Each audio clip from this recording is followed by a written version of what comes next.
Summary of Cathedral by Raymond Carver. In the beginning of Cathedral by Raymond Carver, the narrator has an internal conversation in which he talks about how he doesn't want to host Robert, a blind man who is a friend of the narrator's wife. The narrator remembers the events that led to his wife and Robert becoming friends.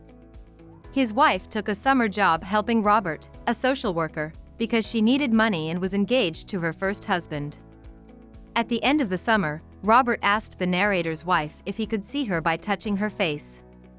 The narrator's wife will never forget that moment. The narrator also talks about how his wife reached out to Robert for help after she tried to kill herself because of how unhappy she was with her husband, whose job in the military made them move around a lot. When the narrator finally stops talking to himself, he makes cynical jokes about Robert's blindness and asks his wife if he should take Robert bowling. She argues with him and begs him to be nice to Robert, who is staying the night at their house after spending time with the family of his recently dead wife. When the narrator asks rude questions about Robert's wife, the narrator's wife explains that Robert was married to Beulah, who has since died. The woman worked for Robert the summer after the narrator's wife did. Soon after, they got married. The narrator then thinks about this marriage and how sad it must have been for Robert's wife that her husband didn't see how beautiful she was. The narrator's wife then goes to the train stop to get Robert and brings him back home. The narrator's wife is very nice to Robert, but the narrator himself is a jerk.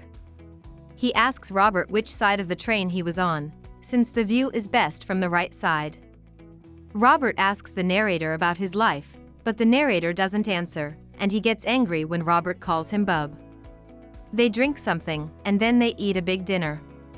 After a hearty meal and cherry pie, the three of them go back to the living room, where Robert keeps trying to learn more about the storyteller. The narrator gives Robert short answers to his questions and then turns on the TV to stop Robert from asking any more. While the narrator's wife is changing upstairs, the narrator and Robert smoke weed. When the narrator's wife comes home, she joins them, and soon all three of them are falling asleep. When the narrator's wife falls asleep on the couch, he starts to look for something to watch on TV. After being unable to decide, the narrator chooses a book about Europe's churches. The person telling the story realizes that Robert can't fully enjoy this show because he can't see the pictures of churches that are being shown. He tries to explain the intricate design of the cathedral. Robert suggests that they draw a church together because this is hard for him. The narrator gets a pen and a piece of brown paper, and while Robert's hand is on his, he draws a church.